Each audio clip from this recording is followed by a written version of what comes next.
एक heat wave Bharat में इस वक्त चल रही है जिससे लोग परेशान हैं। एक्सपर्ट बता रहे हैं कि इस हीट वेव से कैसे बचें। लेकिन एक हीट वेव पाकिस्तान अधिकृत कश्मीर में भी है और उससे बचने का कोई उपाय अब पाकिस्तान के पास नहीं है। बड़ी खबर से शुरुआत कर रहे हैं। पाकिस्तान के अधिकृत कश्मीर पीओके में पाकिस्तान के खिलाफ प्रदर्शन जारी है। जनरल असीम मुनीर और शहबाज शरीफ के खिलाफ जबरदस्त विरोध हो रहा है। ज्वाइंट अवामी एक्शन कमेटी यानी JAAC ने बड़ा ऐलान किया। 8 मांगे जब तक पूरी नहीं होंगी आंदोलन नहीं रुकने वाला। पाक फौज बंदूक के साथ मजहबी फतवों का सहारा ले रही है। नाइंसाफी, बेरुखी, जुल्म और ज्यादती से तंग है पाकिस्तान अधिकृत कश्मीर। तो पाकिस्तान अधिकृत कश्मीर में आखिरकार अत्याचार क्यों बढ़ गया है? पाकिस्तानी फौज के जुल्म पर अब लोगों का सब्र टूटने लगा है। पीओके में आजादी का आंदोलन तेज हो गया है। पाकिस्तान अधिकृत कश्मीर जो कि भारत का हिस्सा है, पाकिस्तान के खिलाफ यहां पर लोगों ने प्रदर्शन शुरू कर दिए हैं। पाकिस्तान के कब्जे से आजादी की मांग यहां पर की जा रही है। पाकिस्तान ऑक्युपाइड कश्मीर के शहरों कस्बों में पाकिस्तान के खिलाफ नाराजगी, महंगाई, बेरोजगारी और बिजली कटौती से परेशान लोग शुरू कर चुके हैं। पीओके में आज़ादी का आंदोलन और तेज कर दिया गया है। कई एक्टिविस्ट ने अब खुलेआम भारत से मदद की गुहार लगा दी है। पाकिस्तान की शह पर चीन का दखल बढ़ा है और अत्याचार भी अधिकृत कश्मीर में बढ़ गया है। CPEC के नाम पर चीनी कंपनियां पाकिस्तान अधिकृत कश्मीर यानी भारत के इस हिस्से में मनमानी कर रही हैं। यह हिस्सा पाकिस्तान के कब्जे में जब से है तब से बर्बादी और कंगाली की तरफ ही आगे बढ़ा है और अब हद इतनी हो गई कि लोग खुलकर सड़कों पर आ गए हैं। पाकिस्तान को कहने से चूक नहीं रहे कि अब बस बहुत हुआ।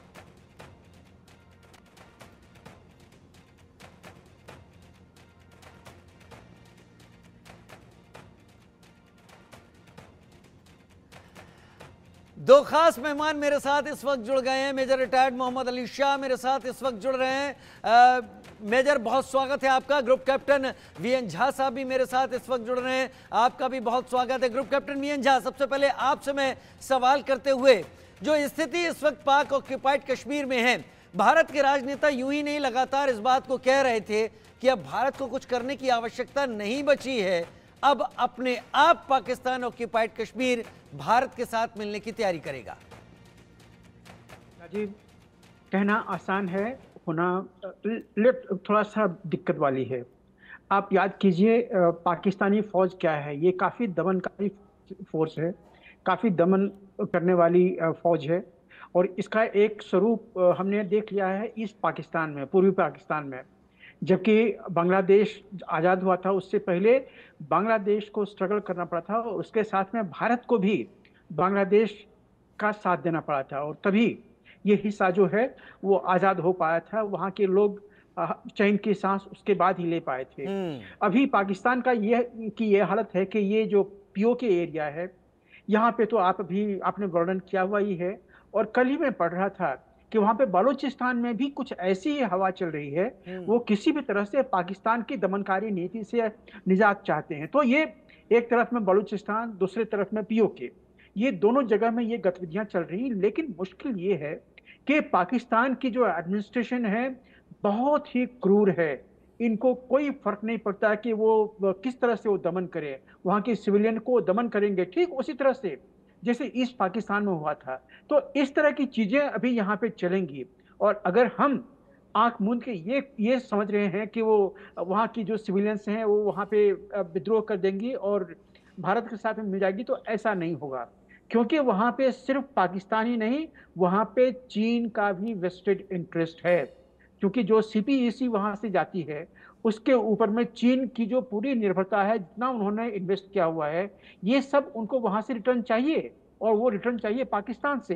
तो जब तक वहाँ पे इन लोगों का शासन है, पाकिस्तानी फौज और वहाँ पे जो दमनकारी नीति जो सिविल एडमिनिस्ट्रेशन है वो इनडायरेक्टली वो बेजिंग से और इस्लामाबाद से वहीं से चलाई जाती है, तो उसको भी काउंटर करना जरूरी है।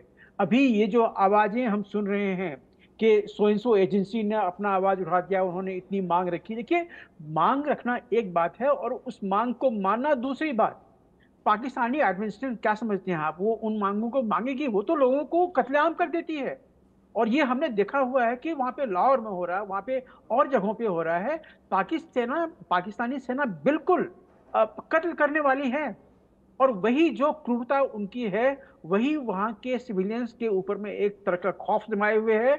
और उसी से लोग वहां पे त्रस्त हैं और कोई भी ओपनली रिवोल्ट करना नहीं चाहता।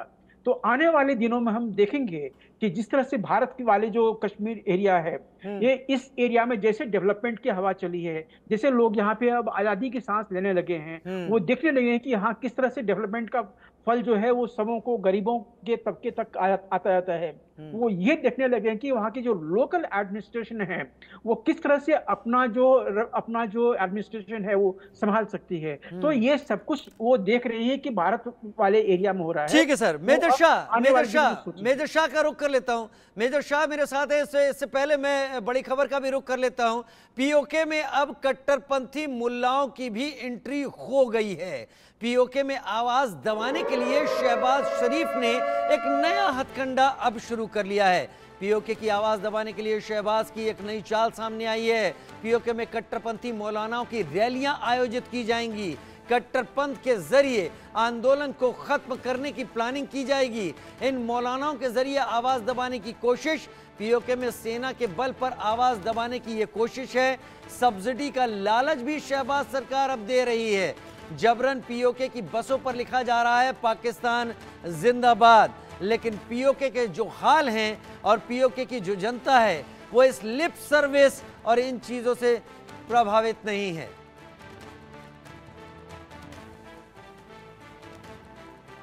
तो पीओके में क्या हाल है हम आपको लगातार तस्वीरों के जरिए दिखा रहे हैं। और पीओके में इस वक्त क्या हालात हो चले हैं वो भी हम आपको बता देते हैं। पाक फौज के जुल्म पर लोगों का अब सब्र पीओके में टूट गया है। जी हां, पीओके यानी पाक ऑक्युपाइड कश्मीर या पाक अधिकृत कश्मीर, वो हिस्सा जो कबायलियों के हमले के बाद से पाकिस्तान के कब्जे में है। वहां पर आंदोलन, मैं चाहूंगा कि एक बार फिर से इस चीज को दिखाना चाहूं और अपने दर्शकों को बताऊं कि पीओके के शहरों में जो कुछ हो रहा है वो वाकई यहां पर एक आग को जन्म दे रहा है। पाकिस्तान के कब्जे से आजादी की मांग की जा रही है।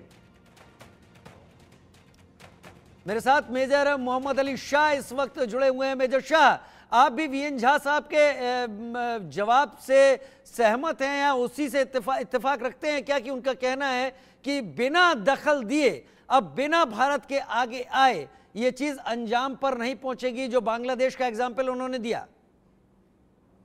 देखिए राजू भाई, मैं ऐसे देख रहा हूं कि अभी हमने देखा कि ज्वाइंट अवामी एक्शन कमेटी है, उन्होंने वहां पे बंद का ऐलान किया था। वहां पे ऐसी प्रोटेस्ट हो रही हैं पाकिस्तान आर्मी के खिलाफ, शहबाज शरीफ के खिलाफ। तकरीबन 8 मांगे हैं जो वहाँ की आवाम ने पूरी करी, ने पूछा है उनके लिए।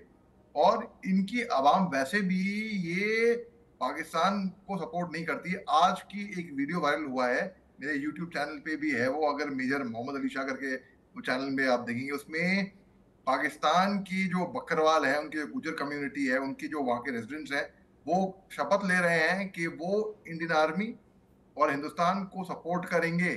पीओके के रेजिडेंट्स, ये एक अच्छी डेवलपमेंट है। ये दिखाती है कि उनको खुद नहीं रहना है पाकिस्तान के साथ। ये जबरदस्ती, जैसे आपने बताया कि जबरदस्ती उनके बसों पे लिखा जा रहा है पाकिस्तान। अरे मर्जी, बिना मर्जी के। और जो शहबाज शरीफ है वो कट्टर मुलानों को एंट्री दे रहे हैं पीओके के अंदर। जो आवाज जो है वो आवाज दबाने की कोशिश की जा रही है। वहां पे पावर नहीं आता है, बिजली ठीक से नहीं आती है। पानी जो है, बड़ी अफसोस से मुझे कहना पड़ रहा है, पानी भी गटर का पानी वहां पे सप्लाई हो रहा है। और कौन रहना चाहेगा ऐसे उसमें? कोई नहीं। वो वहां से टूट जाना चाहते हैं, अलग हो जाना चाहते हैं। और ये पाकिस्तान को कोई बाहर से किसी दुश्मन की जरूरत नहीं है, कोई आके इन पे अटैक करे, उनके टुकड़े करे। ये अपने आप के अंदर ही आत्मनिर्भर है। ये शायद हिंदुस्तान ने जो है ना, हमारा जो आत्मनिर्भर भारत, मेक इन इंडिया, आत्मनिर्भर भारत से ये बहुत प्रेरणा ली होगी इन लोगों ने, पाकिस्तानियों ने। जी जी, उससे मेजर शाह आता हूं क्योंकि लोगों के पास स्टोरी के फॉर्म में भी चीजें जानी